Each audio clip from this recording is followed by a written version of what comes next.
Hey, I'm Angie. And I am Aislinn. On today's episode of the Food Hero Cooking Show, we are making garden sloppy joes. So Aislinn and I need to go get our hands washed. We'll meet you right back here to get started. Food Hero is fun. Yeah. Okay, so garden sloppy joes are what's on the menu today. And so these have several vegetables in them, Ace. We are going to start with some lovely bell pepper. And I've cut the top off here so I can get a nice flat edge. And I'm going to have you start slicing that up into small pieces. So you can either use the butter knife or the child safety knife. And then I'm going to work on it over here. Yeah, small pieces.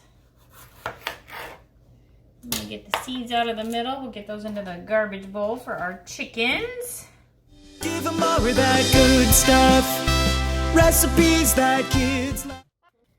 Okay, so I'm going to give Aislinn a few more strips. And now she's had experience using a sharper knife. So I am going to let her go ahead and use that today. So what are the things you need to remember when you're chopping with a sharper knife? You need to keep your fingers curled back. And point the tip down and saw back and forth. So I want you to point it down a little bit. Keep your fingers curled back and take your time.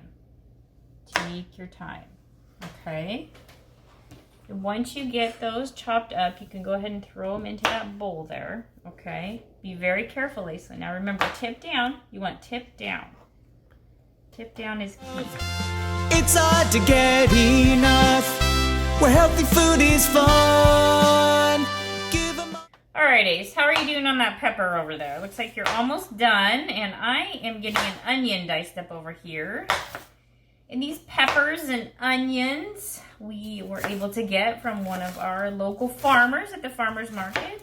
And there's also going to be a carrot that goes into this that we were also able to get locally. What I like about the farmer's market is sometimes you can get the fun carrots too, the purple and the orange, all the beautiful colors.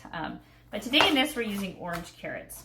So we're going to start out by getting our ground beef. I'm going to turn our skillet on here. And of course, I've got some of Grandpa Ken's ground beef in here, and it's nice and lean. One of the things I want to point out with this recipe, if you go to foodhero.org and print off the Garden Sloppy Joe's recipe or just look it up on your phone, it calls for either lean ground beef, turkey, or chicken. And the reason that the recipe calls for lean is because you're not going to drain it. So you really do want to have a lean meat in this, and the meat that I do get from my dad is nice and lean, so we will not have to worry about draining in this particular recipe, because as we cook this, we are going to add the veggies right to the meat, especially our veggies that are a little bit harder. So this onion that I diced up here, we're going to add that in to brown with the meat, the pepper that Aislinn's working on, and then this may look a little odd, but this is mushroom. This is an 8-ounce package of mushroom. And I want to point out something about this mushroom. Mushroom is actually very meaty. And so if you wanted to do less meat in this, you could actually increase your proportion of mushroom. Or if you wanted a non-meat dish, you could use more mushroom and also add some beans. But what I did here with the mushroom today, because my kids think they don't like mushroom, is I actually pulsed it in a food processor. And you can also just chop it up finely. But when you do that, it blends in really well with the ground beef. And so I shouldn't shoot these recipe videos with my kids because they have no idea that I've been doing this for years.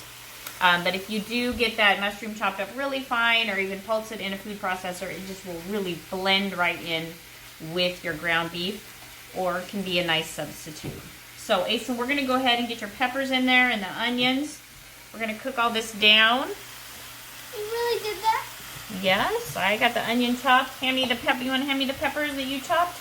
You want to carefully pour those in. Be careful because remember it's hot. Oh, and our knife needs to go up here at the top so we don't accidentally knock it off. Okay, good. And then Aislinn, we were also working on shredding the carrot. Do you want to bring the carrot over here that we already shredded? Okay, so we just shredded one carrot as well. So we've got, again, some beautiful color going in here. Can I mix it? And we're going to cook that all down. Yes, just give me a second, Ace, and I'll let you work on this. Now remember that it's hot, so all areas around here are hot. And we really want to break up the ground beef a little bit more. Move things around carefully to just get that all cooked. Again, I want to point out, this can be done in a pan on your stovetop, a large skillet on your stovetop. I'm just doing it here today so that it's better for you to see. But I love dishes like this, especially when it's hot out, because there's no need to turn on your oven. You can do it all on a stovetop and not bring as much heat into your kitchen. Okay, so that's cooking up nicely. You want to try it a little bit? I want you to scoot closer if you're going to do that. With that good stuff, recipes that kids love. Okay, we've got our meat and our veggies all browned and softened. Where's the mushroom stuff? Yeah, that's the thing. You can't even tell there's mushrooms in there anymore, can you? Look at that. So they just cook up beautifully with the ground beef and add lots of nutrition. Did you know that mushrooms actually have some vitamin D in them too? And they're actually fungi. Did you know that? Fungus? Yeah. Yes, they are. Is that But fungus bad for you? no, in this case it's very good for you. And there's actually lots of nutrition, lots of vitamins and minerals. So antioxidants, all that good stuff. Peppers, they're going to give us good stuff too. There's lots of vitamin C in those. And we've got the vitamin A and the beautiful carrots and our onions. Oh, smells good. So what we're adding now, we're going to add an 8-ounce can of tomato sauce here. So we'll get that in there. 15-ounce can of crushed tomatoes. Now you could also add diced tomatoes if you didn't mind it looking a little bit chunkier. Aislinn, I'm going to have you go ahead and grab the 1/4 cup of barbecue sauce. So we're going to add that in there. That's just going to add a little bit of a different flavor profile. Go ahead and scrape that all out of the cup there with your spatula. Good job. Very good. All right, and then what we're going to do, we need to let all of this simmer down. So we'll get it up a little bit to simmer. Some of those liquids will cook off and it'll thicken up really nicely. So let's get all of that mixed together. So once this is all simmered down, what we're going to do is we're going to actually put it over the top of a whole wheat. We've got some whole wheat buns here. It works great there. You can just put them open face. Another thing that works really good if you have small children, I found, is toasted English muffins. Are a little bit smaller and a little bit more suited to appetite of younger kids. And then sometimes we also like to sprinkle a little bit of cheese on top there. But we've still got a little bit of simmering to do here, Aislinn, before we're ready to eat. All right, looks like our garden sloppy joes are starting to thicken and come together.